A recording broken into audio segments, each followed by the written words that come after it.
another episode of Another Picture Show podcast.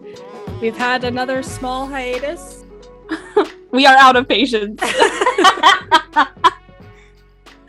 But we're back with to finish out the Twilight Saga. Now that it's all on Netflix, I figured it's probably the perfect time to finish it out.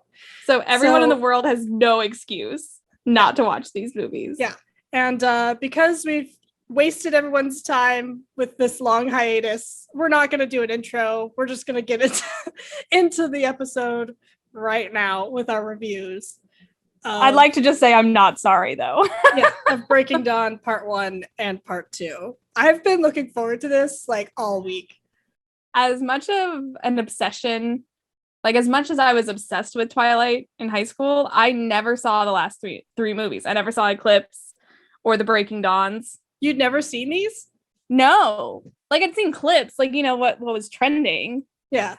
But I'd actually never seen the full movies all the way through. Oh, that's amazing. And let me tell you, time well spent. Yeah. in the most horrific way. Time well spent.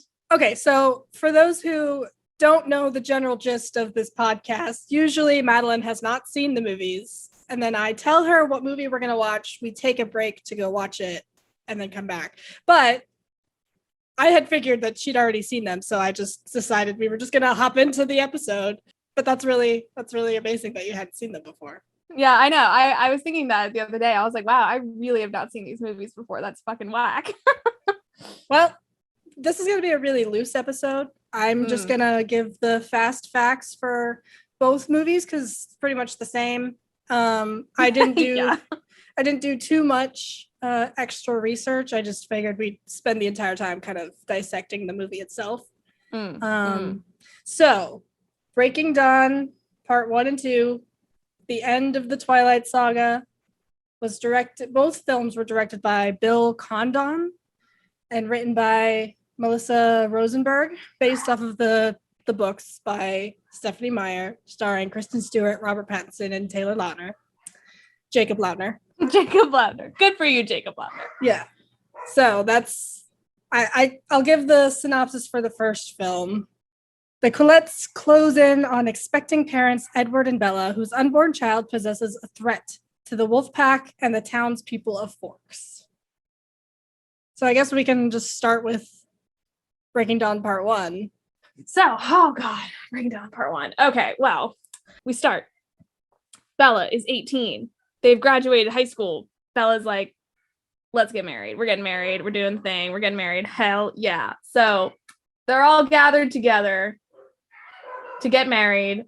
I'd like to say that it opens with Jacob running in the rain because he got their wedding invitation. Oh yeah. Oh my God. I can fucking forget. The best part of the movie. Well, the second best part of the movie. Second best part of the movie is Jacob like furious that they're getting married. And he's just furious.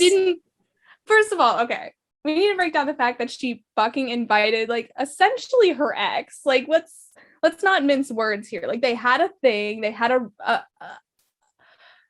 if you don't want to call it a romance, they had like a fling, a passionate like connection or whatever. And like, so once you break that off, like, you're essentially exes. Like, to boil it down to its very basic terminology, I guess. I mean, I guess with the dynamic, like Jacob being as obsessive as he is, like, it's just not a healthy friendship to keep around if you're considering it a friendship. So yes, I agree. It's not the best idea to invite him to your wedding. Yeah. So even if you don't want to call him your ex, like, he was still in love with you. He admitted it. He like forced himself on you like the nasty little pervy wolf boy that he is. And yet you're like, you know what would be a great idea? I really want Jacob's support in this, even though he has expressed numerous times how much he despises Edward and despises the fact that I'm in love with him. So let's just throw the dice and see what happens. Like, Bella, dumb number one. Anyways, like, Alice is like obsessed with them fucking. Like, it's so weird. Did you catch that? She is like buying her lingerie and like being like, ooh, the honeymoon. I'm like, Alice, you are too, and I get you're not actually related to Edward, but like, you're it's like being like hyper involved in like your college roommate's like sex life. You know what I mean? Like, Like, I it's was weird. like you and your significant other coming to be like, hey, so like I got you something special for you. I mean, I guess like that'd be fine. But hey, your adopted sister bought me this lingerie. Do you want me to try it on for you? Do you want to think about that while we do it? Like, let's break this down. She thought you would like this. She read your mind. Oh wait, no, you read minds. She could see into the future that she you knew would you'd really like this. Yeah. Okay, sorry. I got like the first like 15 minutes of the movie, like you get so sidetracked with like all the weird fucked up shit that's happening. Like, is Stephanie Meyer okay? She's not, but like, so they get married. My favorite part of the movie is fucking Anna Kendrick's character. And she's like, shade. Yeah, she's like, oh my God, she's not even showing. And then the other friend's like, she's not pregnant. And then Anna Kendrick's like, why else would you get married at 18? And I was like, also, she's not wrong. I mean, she's not wrong. At the same time, like, the more you watch this movie, I feel like the like, again, not to be insensitive to those who are religious, but you can definitely sense like the subtle religious undertones, like, because they talk about, you know, when Bella, skipping ahead a little bit, when Bella gets pregnant and like the debate between Alice and Rosalie. Oh, like, yeah, that, so like, and then like the whole like, oh, she's getting married, like you have to get married before you can like do anything naughty, like how like pious fucking Edward is. I mean, he's been like pious, he's been like morally upright as far as like doing the nasty, because he was a like 110-year-old virgin, like we discussed this. So anyway, so they get married, they go on their honeymoon, and they go to Brazil. Like, okay, fancy. Well, before they go on their honeymoon, Edward surprises Bella with Jacob showing up to the reception. Damn, I keep forgetting about Jacob. I'm sorry, guys. I mean, like, he's like not really important in these movies until the end. But anyways, yeah, it's like, why didn't you just come to the wedding? Like, why do you have to make it this whole thing? Like, why also, do you gotta be so dramatic? Always have to dress like trash? Like, why do you always why do you always have to like not fully dress yourself? He's wearing pants, like he got the pants on fine. He just had a lot of trouble with the shirt. Yeah. So she's all excited that he so kindly showed up to her wedding. And Edward was like, I'll give you guys some alone time, even though it's my wedding too. Even though it's my wedding, this is my wife and you're essentially her ex and you're obsessed with her, but I'm totally fine with leaving you guys alone because that worked so well the last time I did it. Because Jacob just needs his alone time.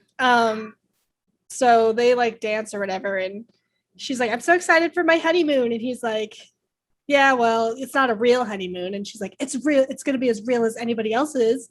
Basically saying that like he's insinuating that they're not going to have sex because she's a human and he's a vampire. And Bella's like, no, we're going to fuck. And then Jacob's like, are you that stupid? It's like, excuse me, sir. Like, I understand your hesitation. You're like concern, but also fuck you. Like, yeah, like I understand Edward could literally split her in half, but like if that's her dying wish, like let a girl go out strong. You know what I'm saying? Let her go out on a high. Yeah, you're right. Sorry. That is like hilarious. Not super important, but fun to talk about. You're totally right. It's just another check mark against Jacob. They go to Brazil. So we were watching it and you know, Bella has a moment to herself where she's like looking through the suitcase of all the lingerie that Alice bought her. And she's like, I can't wear any of this. I'm just going to go naked. So she walks down to the beach where Robert Pattinson is getting ready for his role in The Lighthouse by just like chilling in the moonlit ocean by himself. Just got off the phone with William Dafoe. Yeah, exactly. And the shot looks like it's just very, it's okay. I wouldn't say it's sexy. It's just he's naked in the water. It's like porny almost. Yeah. Me. And so Ryan turns to me while we're watching the scene. He's like, this scene gives off the energy of the word naked. I've never heard anything so accurate in my life. Because like that's probably what like Edward thought, like in a more like a slightly more sophisticated way, like instead of being like naked, he was probably like she's naked, like just a weird like, yeah, we know. Thank you for that weird thought, Edward. Time to get naked. So yeah, she's naked. They do a little dance, they make a little love, they get down, they break the bed, they rip some lingerie. Well, Edward does. Bella's like bruised up. You're just like, girl. She's not even bruised. She looks like, okay, I get more bruised just walking around my apartment than she did having sex with Edward. I know, but like there are bruises. Like that's like, I guess like they're insinuating that like they done did the nasty. Like they went to Pound Town, you know? So then she's like, then they're playing chess and you're just like, all right, whatever. And then she like starts feeling ill. I think they like, I don't know how many times they bone. I lost count. Once, because Edward realizes that he bruised her. And then she's like, I will never touch you ever again. I thought they did it at least a second time. I mean, later when she's a vampire. But okay. On their honeymoon, they bone once. She gets like a few bruises and she's like, ooh, that's kinky. And he's like, I will never forgive myself. So there's like a 15-minute montage of them not boning, of her like he's like him. eating his fist. He's like so sexually frustrated. They're playing chess because she's trying to like make moves to get him to sleep with her again. And he's like, you know, making like moves she should to just play chess naked. Like they're just playing chess. And like I would be like, all right, strip chess, like let's go. Yeah. And I'm bad at chess. I would lose every time. So I would end up naked. In the very sensual words of Ryan. True. So anyway, so then she starts feeling like ill and like looking really like hollow and like she's like, something's not right. My period's late. And then Edward's like, whoa. Immediately calls Carlisle. Because apparently like Bella's like a fucking like metronome when it comes to her period. She's like, I'm never late. I'm fucking perfect. My uterus and I are in sync. Like we know each other. We have brunch every Sunday. Like we are best friends. My She's uterus apparently and I, the like most fertile human being right on the planet, and he is the most fertile vampire. So hey, and I feel like that's another warning to all you horny youngsters out there. You can get pregnant the first time you have sex. Even if you use the contraceptive method of fucking someone who's supposed to not have the ability to get you pregnant. We talked about why it's plausible that he can get them pregnant on the first time they have sex. We talked about it. We've already discussed this. Do we think that's the reason? Yeah. Yes. Okay. I will back that argument to the day I die. Will I you will remind be the 95 years folks old and you'll listening be what like, that Madeline, is? Edward still having live sperm because he was a virgin when he died and became a vampire. I'd be like, yes, absolutely. That's the only plausible, logical way. And he's never cranked it in all. And he's never jerked years. off because he's pious.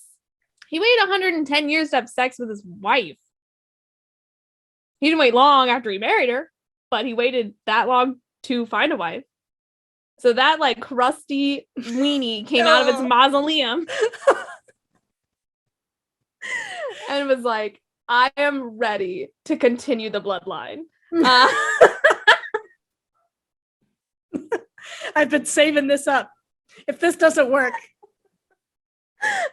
then it deserves to die out with me. Oh my god. Anyway, so he calls up Carlisle and he's like, is it possible? And Carlisle's like, yes, you can get pregnant the first time you have sex, but you shouldn't know that you're pregnant until like 8 weeks or 6 weeks or something like that. I don't know.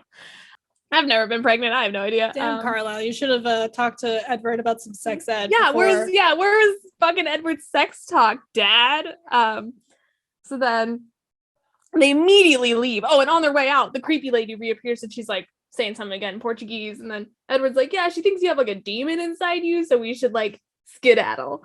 So they do. They skedaddle back. Side note, it kind of bothers me that they always use the like, you know, brown woman who knows the like lore. The like, yeah, you know, it's kind of it's a cliche.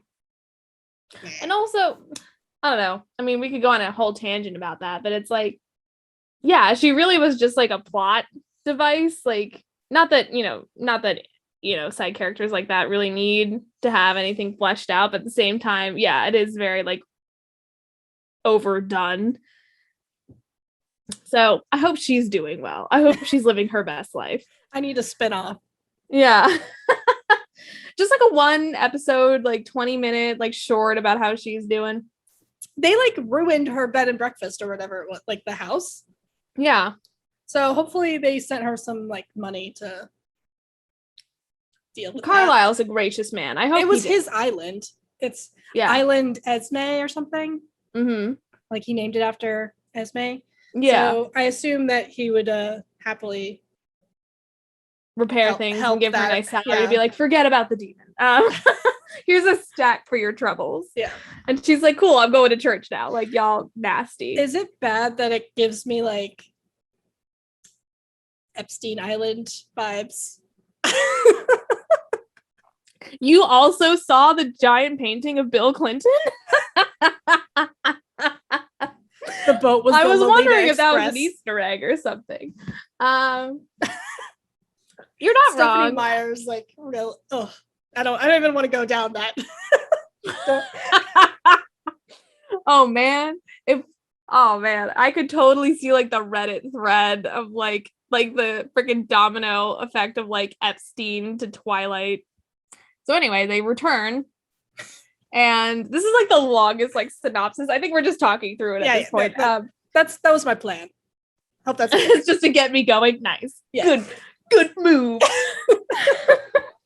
So they get back and she's like obviously unwell. And like they're like, what the fuck is wrong with her? And she's like, and they're like, okay, well, she's definitely pregnant. And then Rosalie's like, what?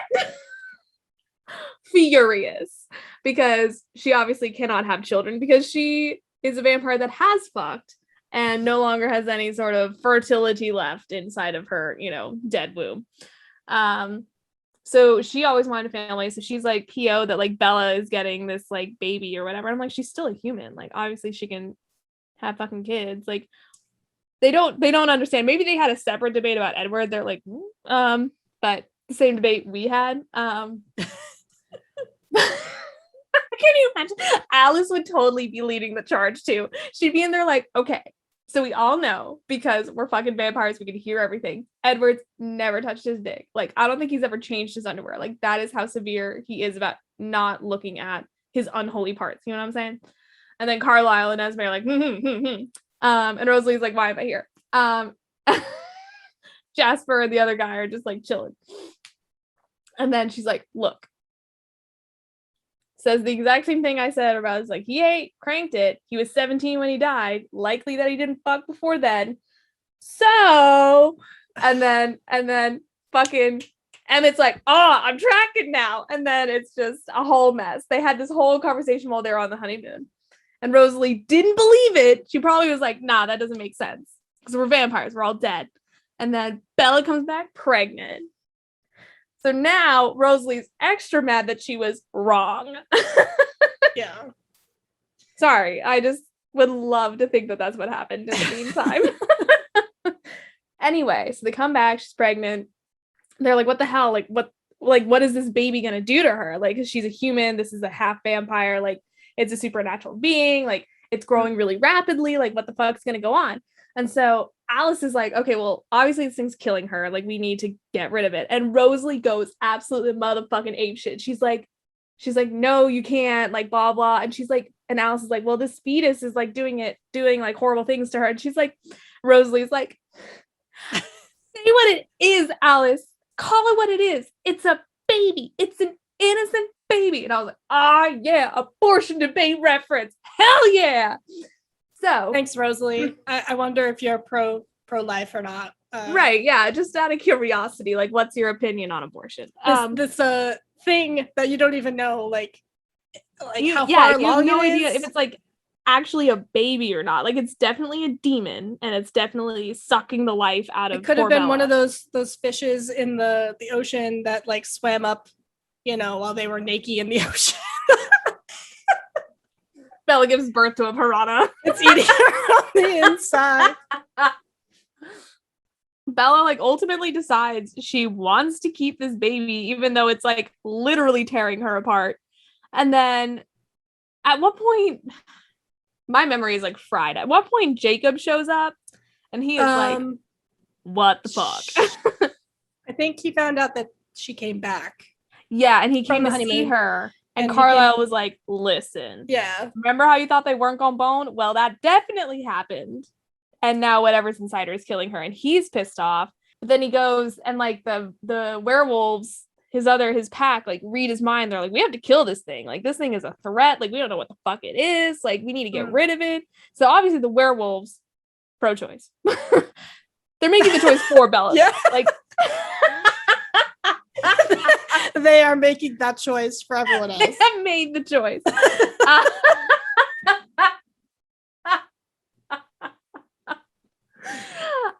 Maybe I should very rephrase. aggressive. They're choice. not pro-life. Anyway, and Jacob's like, no, because if you like, the only way you could probably kill this fetus is if you kill Bella. And they're like, yeah, that's like what we're gonna do. So Jacob's like, fuck to the no. He takes off. This like little runt goes with him, and like the runt's sister. Oh, they form their own little like.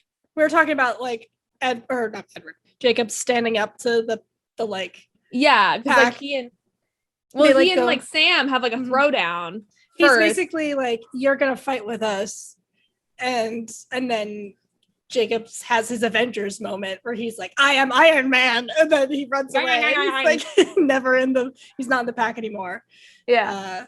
I don't get it. I don't buy it, but whatever. So okay, what happens next? I'm starting to forget.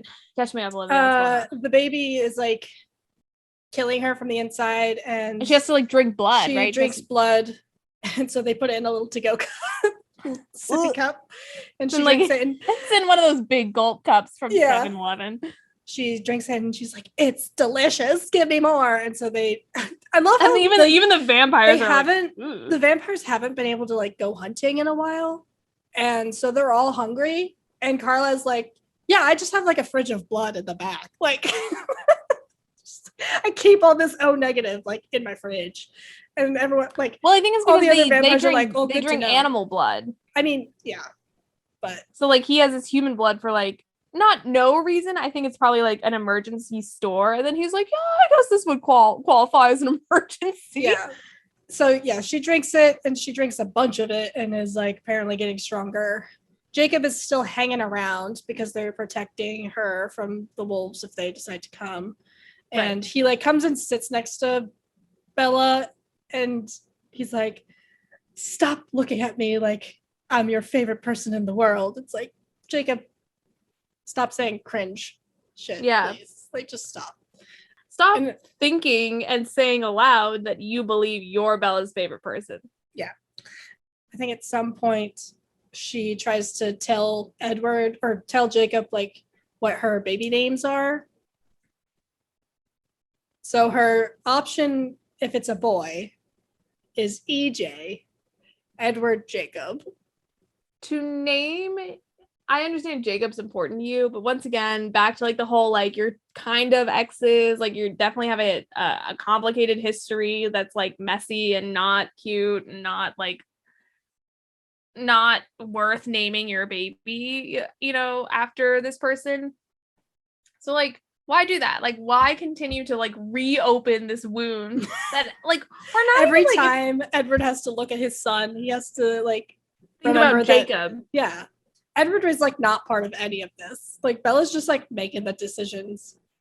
But that's like very traditional, don't you think? To like for like the mother to just name the child, I guess. I mean, and especially I'd be if hella like the disrespected. If, yeah. Like, I was with somebody and they were pregnant and we're having a baby together, and they're like, I'm gonna name it after my ex. Be like, no, bitch, no. We're not doing that. Sorry. What if Edward was just stupid? He was like, oh, I do like the name Jacob. Very biblical. Yeah, so EJ, and then a combination of Renee and Esme, which is Renesmee. Shortened resume. Resume. For the rest of the podcast, we'll call it resume. Yeah, it's easier and also hilarious. So they're talking names, and she is just not looking good. She's not looking healthy. She's not looking like a human. She looks like a husk, a pregnant husk. I think this is when she drops the cup. Yeah. then it just goes full on Just horror film. Absolutely motherfucking ape shit. So like essentially she's like kind of giving birth, right?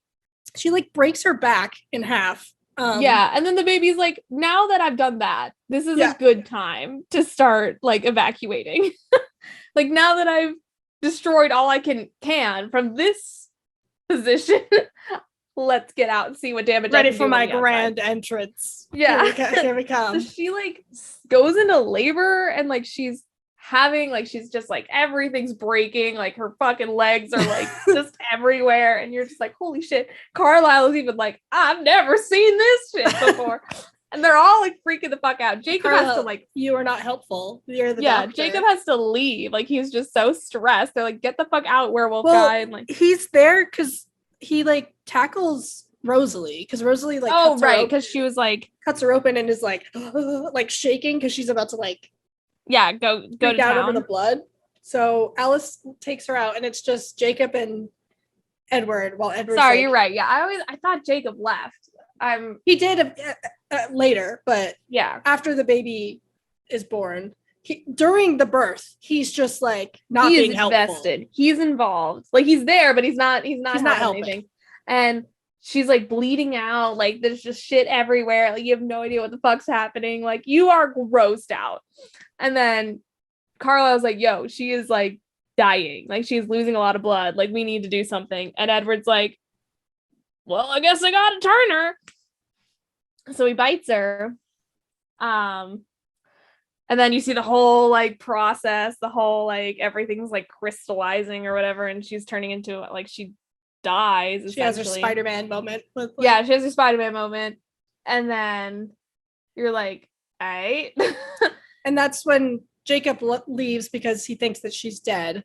Yeah. And he gets all mad and then comes back because he's gonna take care of the baby because he's mad. And this is the moment. No words. Absolutely no words. So he sees this baby, right? He's like, cool, I guess. He's like mad. He's like, oh, like you're what I'm left with. Like I don't have Belle anymore. He like holds the baby, and then he looks into the baby's eyes, and then he has this whole like fucking just like epiphany moment. He's just like taken through like space and time. And he sees everything. He's like, whoa, this baby's the most important thing I've ever come across in my life. So he's imprinted on an infant. Imprinted on resume. And on a fresh demon baby. CGI baby. CGI fucking creepy ass baby. He's like, that is my ride or die. Right there. All right. So this 11-second-old baby. And Rosalie gives no fucks. She is just like happy to have the baby like with her. Yeah. Okay, so before we finish out Breaking Dawn Part 1, we need to like have a full on conversation about the concept of imprinting. We've been meaning to have this conversation for a while, and we just haven't. So, okay. Start us off, Olivia. I'm curious to know what if Bella had chosen Jacob?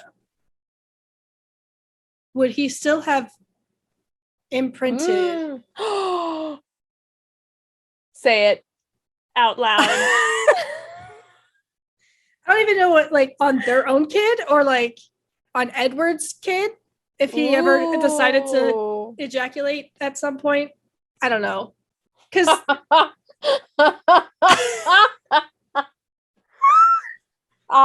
wow, you really brought a whole other like field of thinking into this conversation. I am shocked and awed, and I'm very excited that you said this because it makes me think so many things. Yeah, who was he actually obsessed with? Bella or Edward?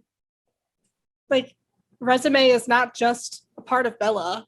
So like it doesn't make sense that he was only obsessed with Bella. He was like low-key obsessed with Edward. Like he did not give a single fuck about the rest of the vampires though. I mean, he was obsessed with Edward. Like you could argue that he was obsessed with Edward and like whatever he did because he was like with Bella, like he was Bella's like true love or whatever, soulmate. I don't know. Wow. Yeah, so like she and him like had babies, like would he, yeah, do the laws of imprinting follow like genetics where they're like maybe don't.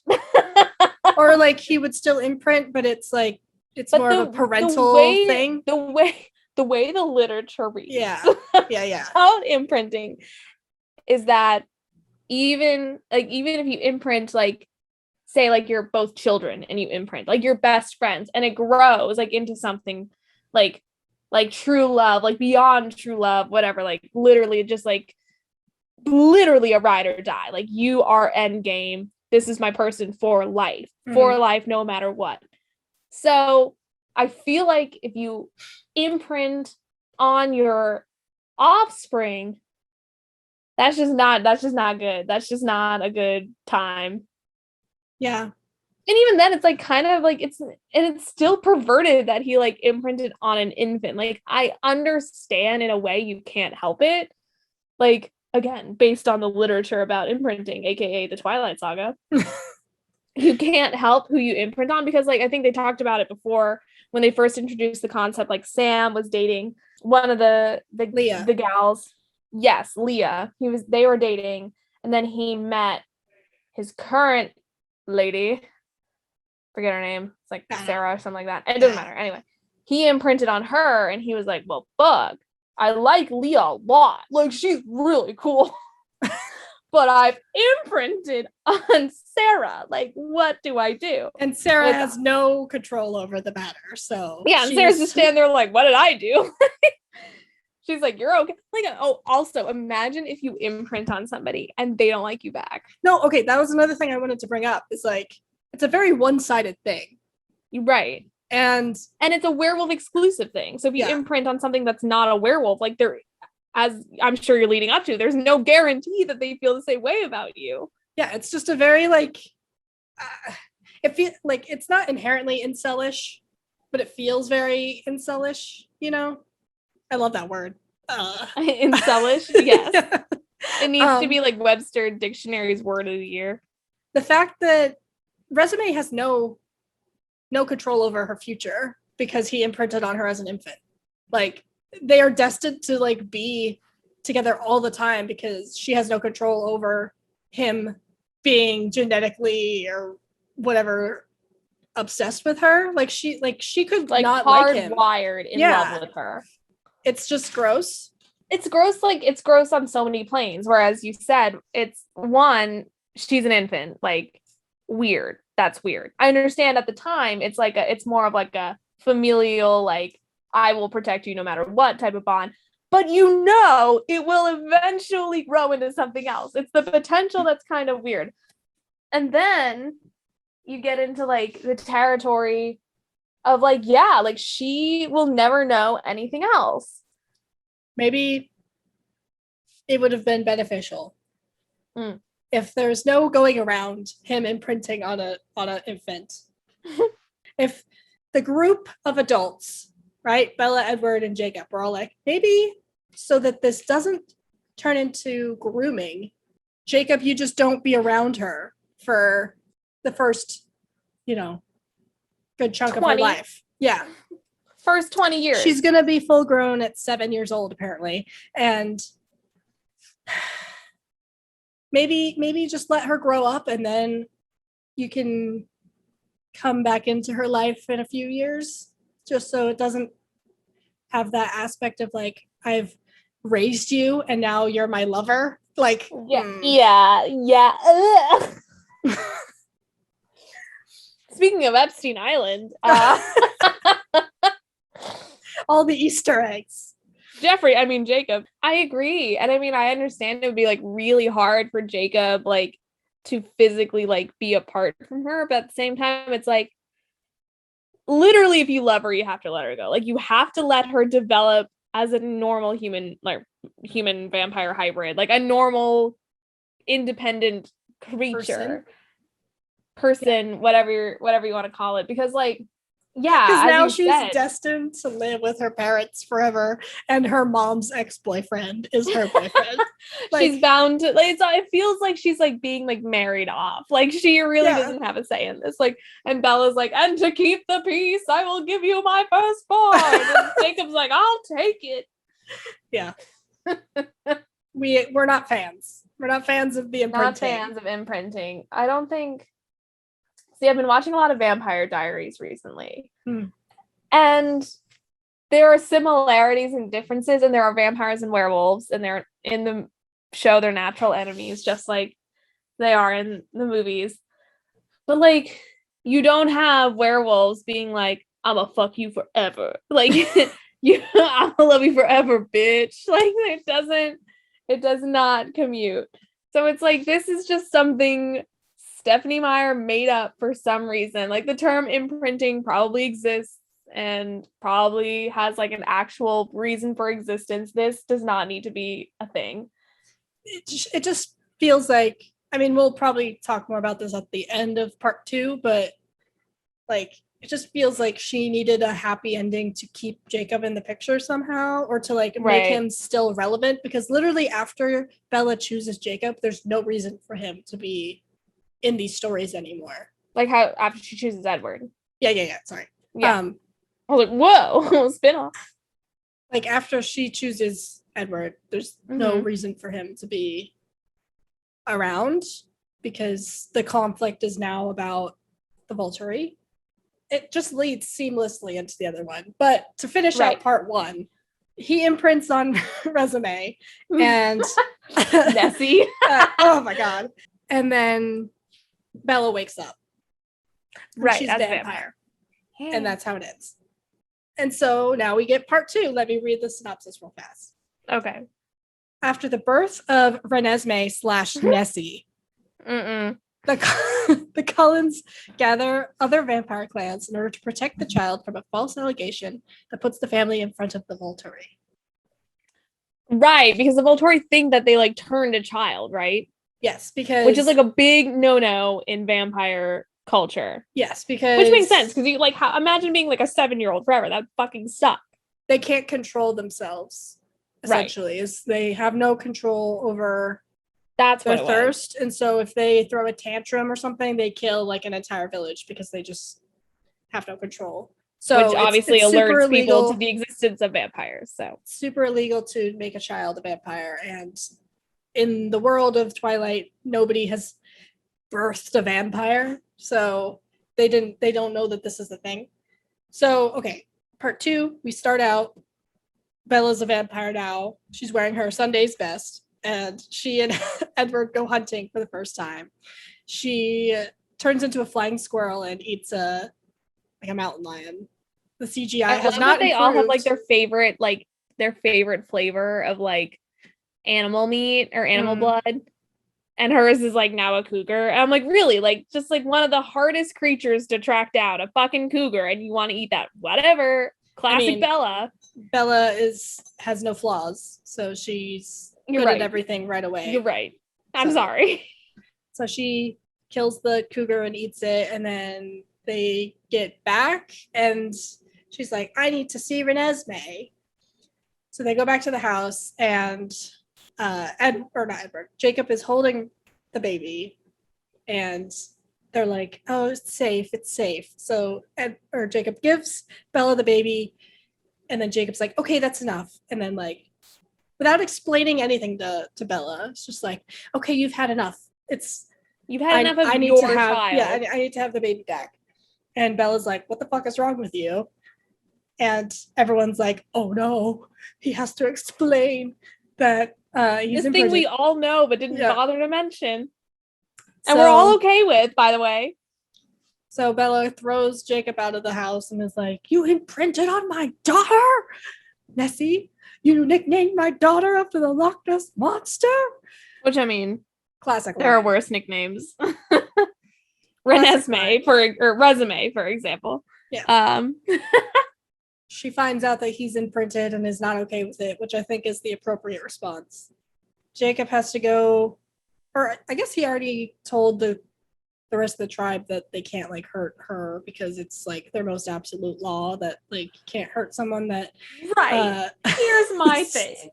Of all the motherfucking absolute laws that can exist, why is it that we cannot kill something you've imprinted on? Why?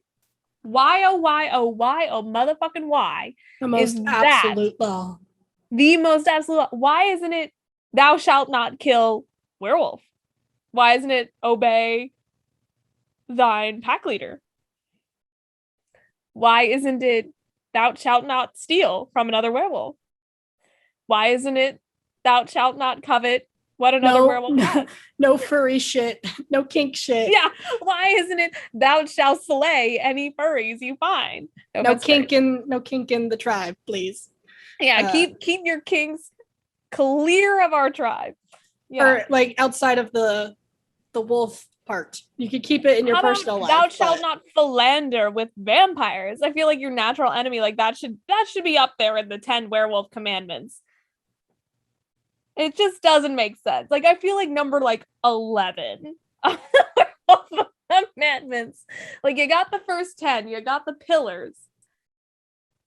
And then you got like like okay, like maybe don't kill your packmates like true love. Like but that's like there's a lot more important shit you need to like make sure you don't do before that.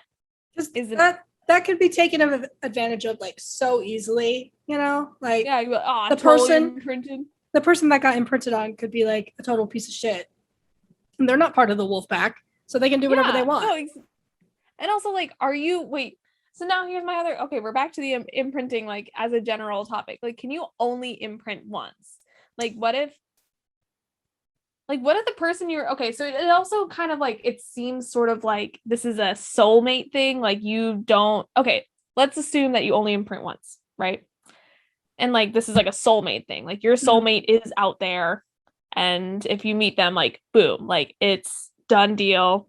What if your soulmate dies?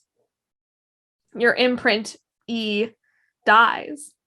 Do you then get assigned a new imprintee? Do you die if your imprint mate dies? Like, is it one of those like tether things where like your life forces are suddenly connected? I don't think that's true. They didn't really talk about that. Yeah, because I feel like there'd be much more of a concern about like 2 lives being lost. You know, because we're like pro-life in the Twilight series. Except for Alice. Alice is like, fuck that fetus. Alice is the radical bitch in this series.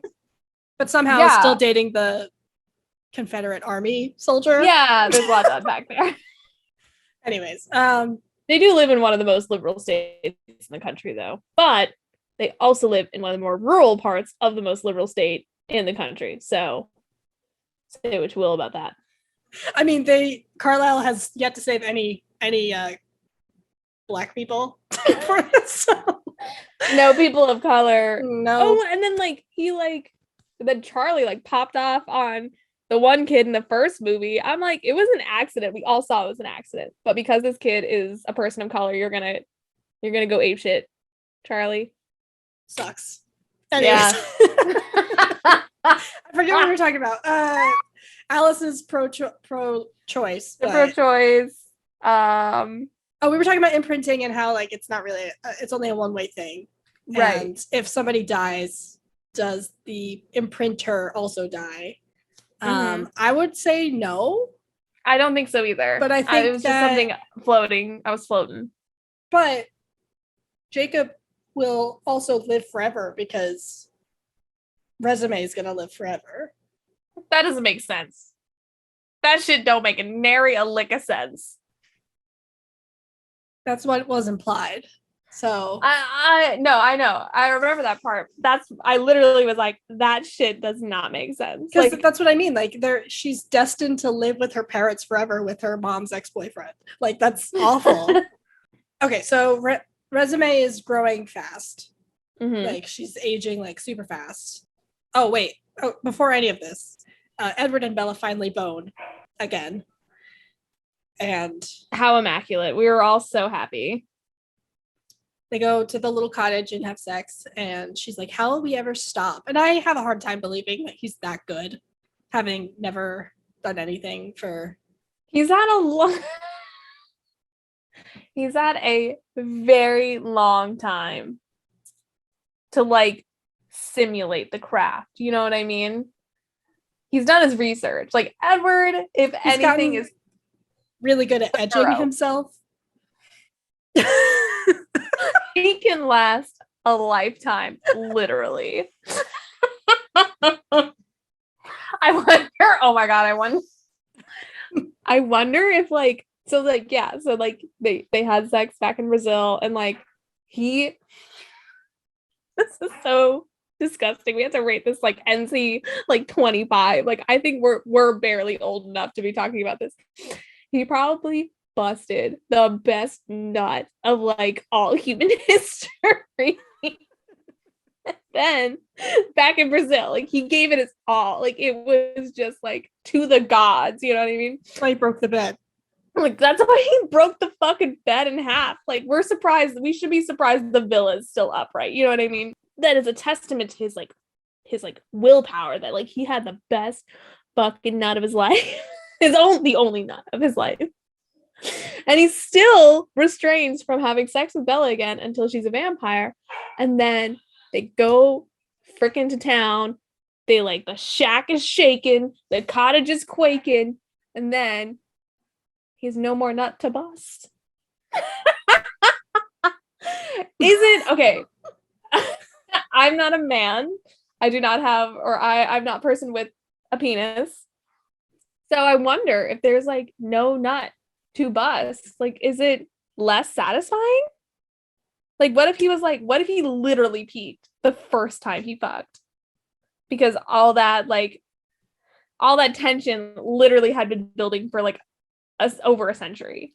I mean, we have so many questions. I think we've already tried to talk about this. Like, how does it work? Because there's so many questions. I don't know. I really feel like vampire sex in this universe in particular has left a lot of loose ends. I feel like the way that they did it, it was like, if you wait till marriage, I think the message is trying to be, if you wait till marriage, you're going to have amazing sex immediately and for the rest of your life. And it's incorrect. Paramount. It's incorrect. Yeah. Although sorry. watch us get married and come back and be like, we were wrong. Immaculate was the ring. Okay, but neither of us are like, we're not born again virgins. Like, you know, like we're not virgins going into our wedding nights. So it's not like we're building anything Fair up. Enough.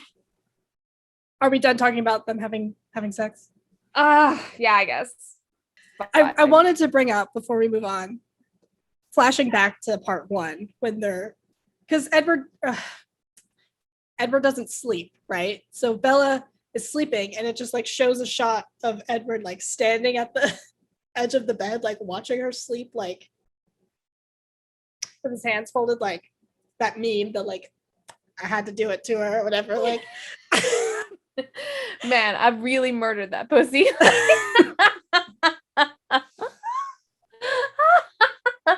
Anyways, haunts my dreams. Back to the future. Alice realizes that somebody went to the Volturi to tell them that they have a baby that is part vampire. And so the Volturi is on their way to like take care of it. So they have to like prepare. And this is, you know, the moment where we start assembling the vampire Avengers from all over the world to like come to Carlisle's house and be witnesses, I guess, because I think it was kind of convoluted, but essentially the Volturi want Alice to become part of the Volturi because they think that she has an incredible power. Mm-hmm.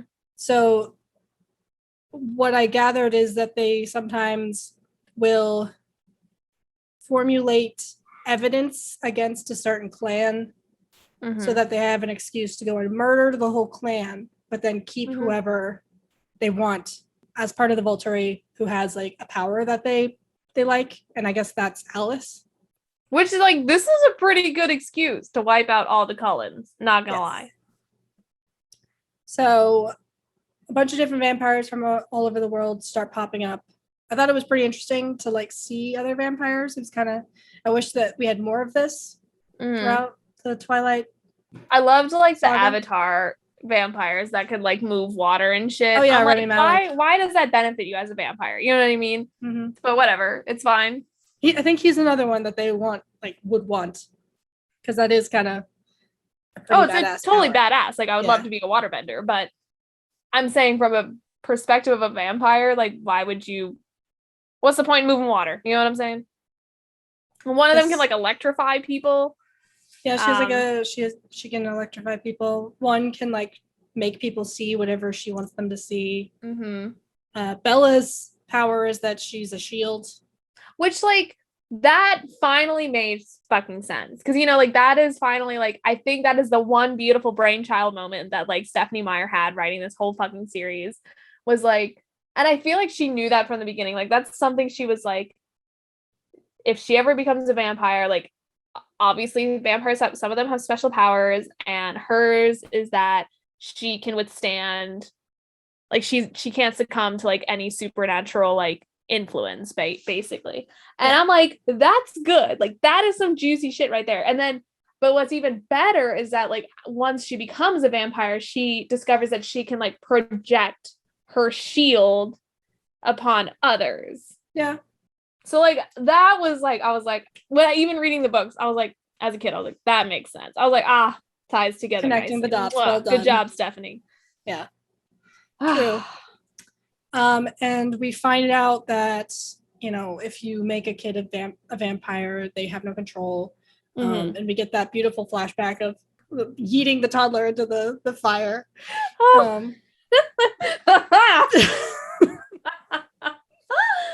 I just love like I also just love like the shot of like the baby like eating like a corpse, and then the Volturi show up and they're like, I had to do it to him. Yeah. Carlisle was once part of the Volturi. At no point did he be like, hey, one of the forbidden rules of like being a vampire is thou shalt not have vampire babies. Like they didn't, and then he's like, let me caveat, they did not specify what kind of vampire babies, they just said none. And he never mentioned this until like it's essentially too late. They're on their way. They're ready to tear your ass up. And then we find this shit out. Well, I mean, I don't think they made a resume on purpose. You know, it was an accident. I understand, but like at no point during her pregnancy, after the baby was born, up until Alice was like, yo, they're coming. And then everybody's like, right. Yeah. Totally forgot one little snag in this happy family. Yeah. Plus Jacob. True. So also at some point the stereotypical vampires arrive.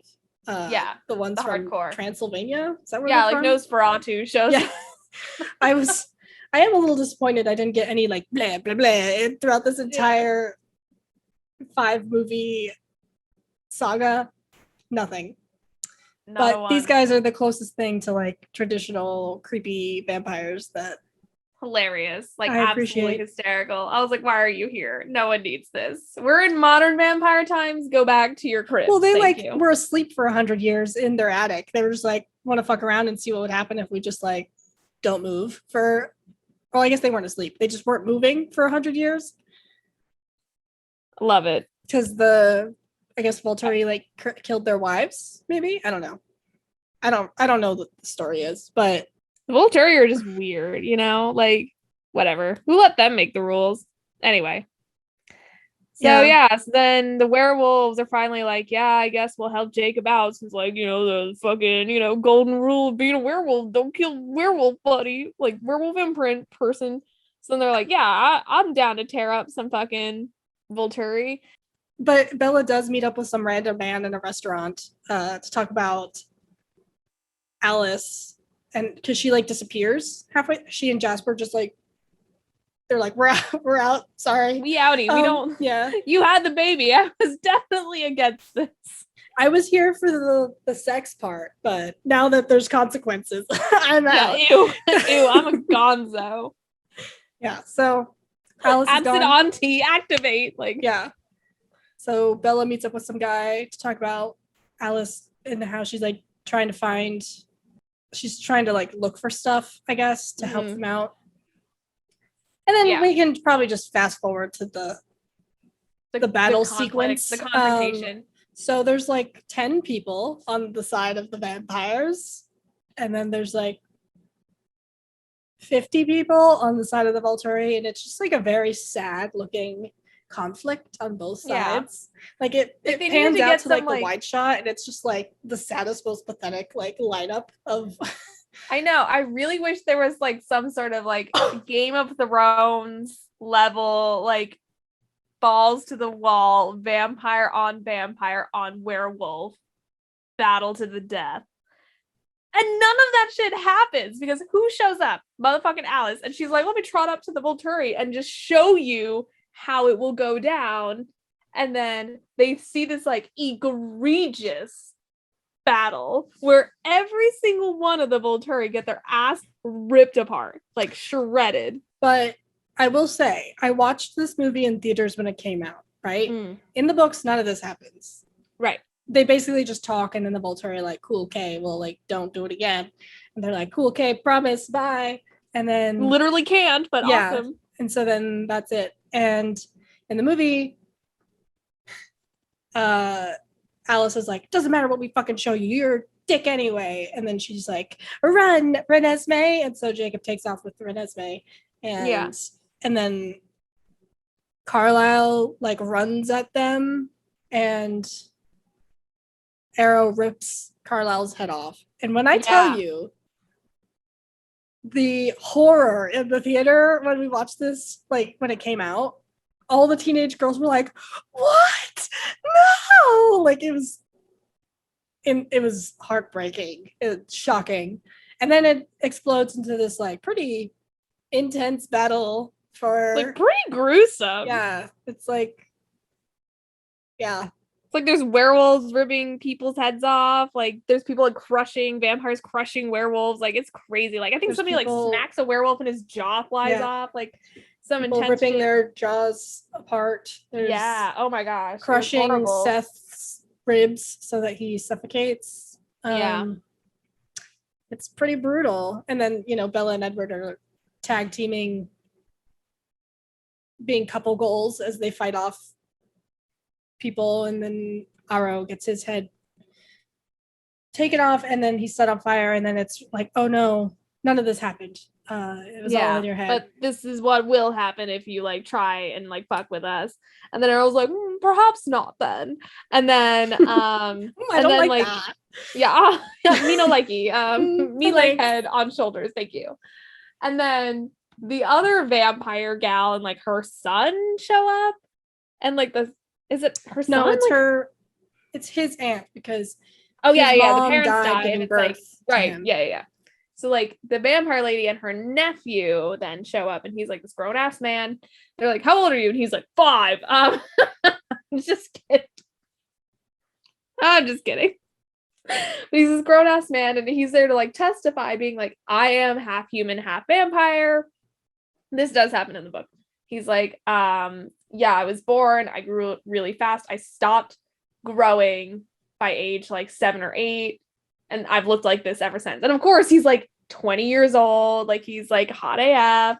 And you're like, classic vampire, classic Twilight, to make it just work out so well that fucking Renesmee will be aging. 20 years old and hot forever. Just excellent theatrics.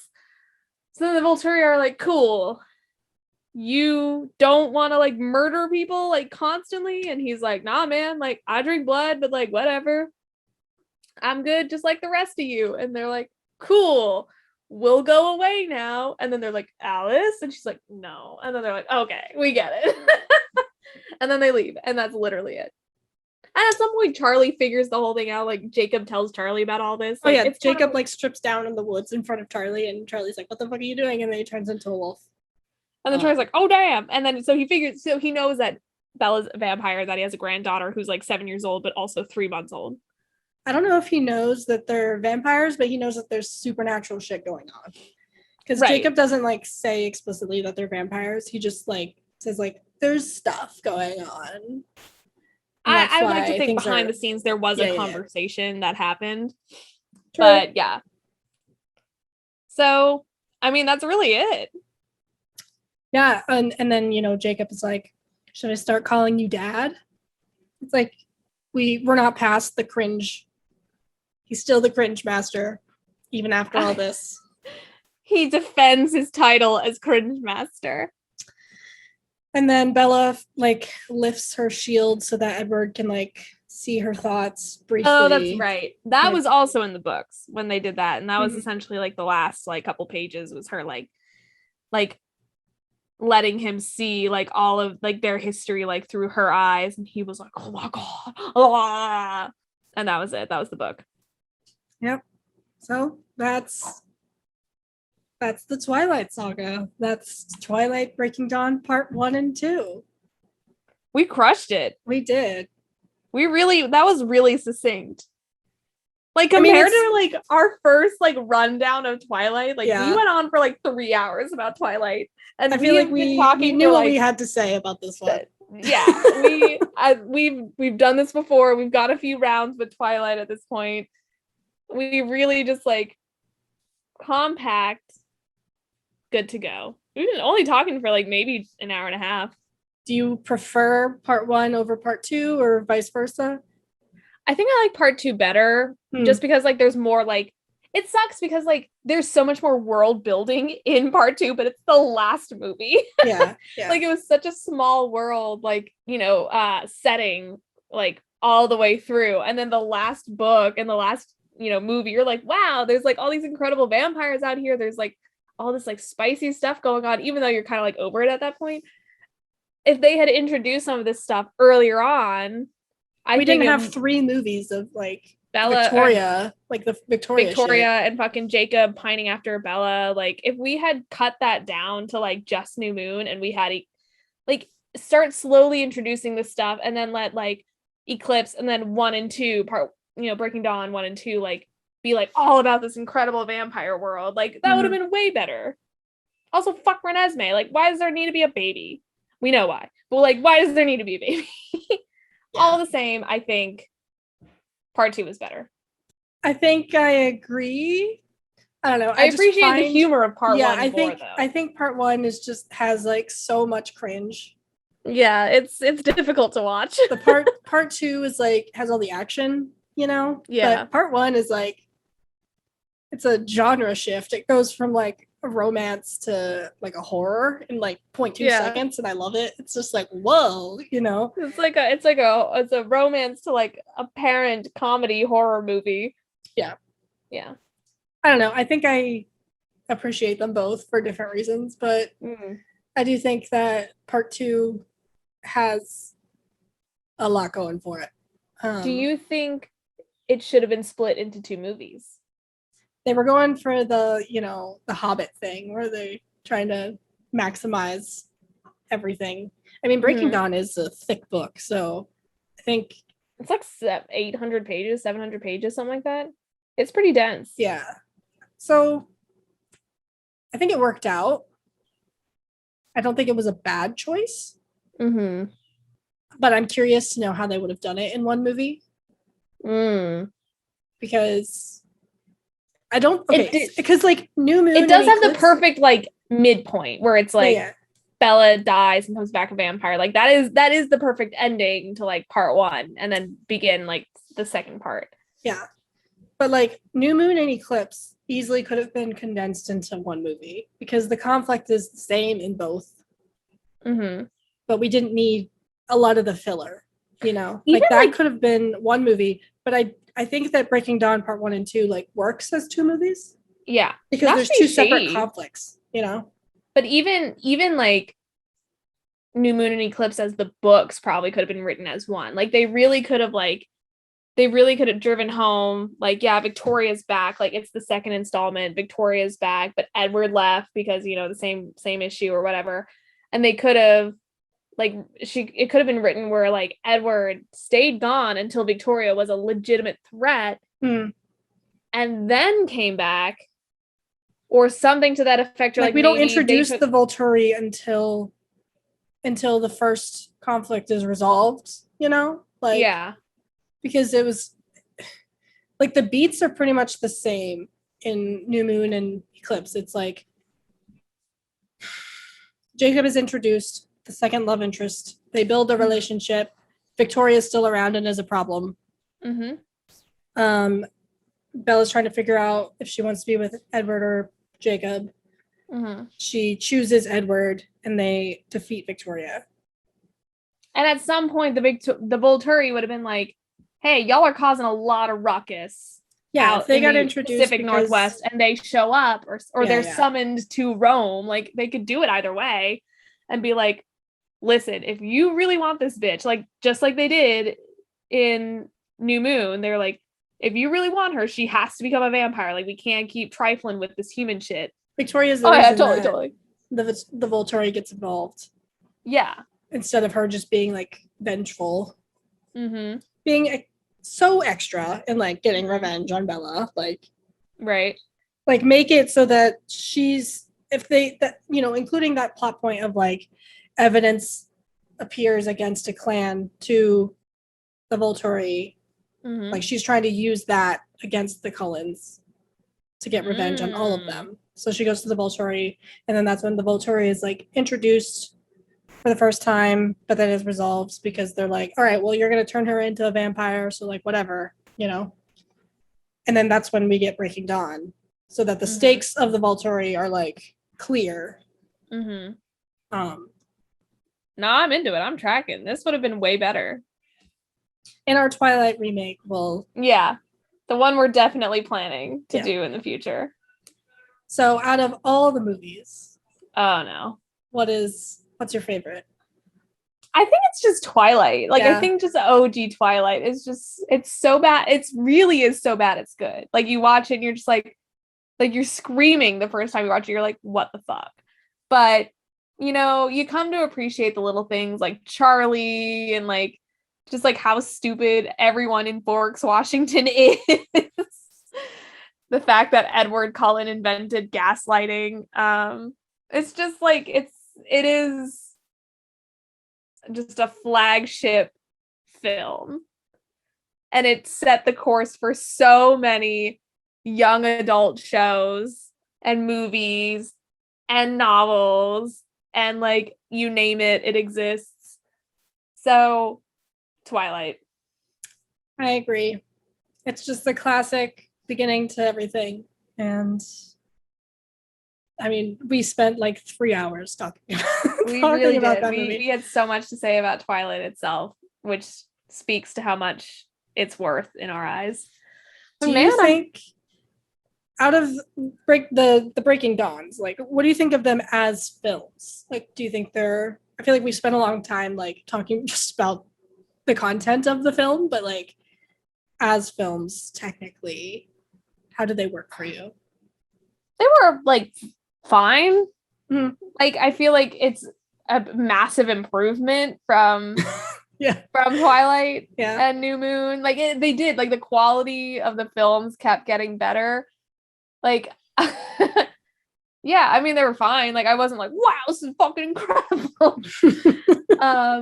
But I was like, okay, like this feels more like a cinematic experience, whereas Twilight, compared to Twilight, which felt like a student film, you know? But like a high school student film, not even like somebody who is paying money to get a degree in filmmaking. Yeah, they're fine. Better than Twilight. Still could not decide how they wanted to do the CGI running. Oh my god, I know. It was like a different approach every time. A new administration of directors and animators came in and they're like, let's fuck this shit up. And the poor, you know, fucking practical effects and like animator people were like, you know what? I just like don't want to do this anymore. Yeah. Well, I think we can start wrapping up. It's been a good run with Twilight. Yeah. I'm sad we're done. I am a little sad. Maybe they'll make a movie out of Midnight Sun, which is Twilight from Edward's perspective. They shouldn't, but no, they should not. If they did, anything, like, they need like a complete new cast to like make it feel like a new perspective, you know? Yeah. No, I agree. I think that would be good. Although it would be fucking hilarious if they somehow got Robert Pattinson back on board. He would literally never. But I would love if somebody attempted to get him back in. Like 30-year-old Jacob Lautner or Taylor Lautner to come play Jacob as a like 16-year-old. Like, nah. Oh, please. They do that. Yeah, they do that all the time. But it would be to die for. But yeah, it's been a good run. I'm gonna have to find like a new franchise to exploit. Yeah. But we're gonna consider this the start of season 3, so we'll keep coming out with more episodes. We'll decide on a theme later, I guess. Damn right. So with that, if you enjoyed this episode, you can listen to us and all of our other episodes anywhere you get podcasts: Spotify, Apple Podcasts, Google Podcasts. We're on YouTube. You can follow us on Instagram at Another Picture Show. And if you have any suggestions of movies that you'd like to hear us talk about in a more structured and formal fashion than this particular episode was, we will be much more respectful, we promise. Yes, we won't talk about edging in any of those. But well, okay, no promises. Yeah, no promises, we'll do our best. Anyways, all right. Well, we're gonna wrap it up. Love you, Madeline. Thank you for I love you, Olivia. This has been splendid. See you next time. Bye.